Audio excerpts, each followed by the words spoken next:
JAC ఆధ్వర్యంలో ఉప్పెనలాగా సాగిన ప్రజా ఉద్యమం.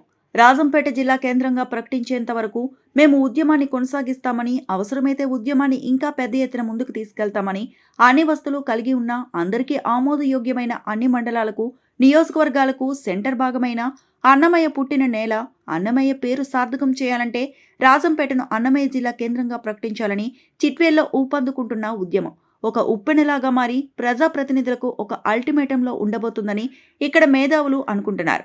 ప్రజాప్రతినిధులు కూడా రాజీనామా చేసి ప్రజల్లోకి ఉద్యమించాల్సిన సమయం ఆసన్నమవుతుందని ఇక్కడ ప్రజలు అనుకుంటున్నారు.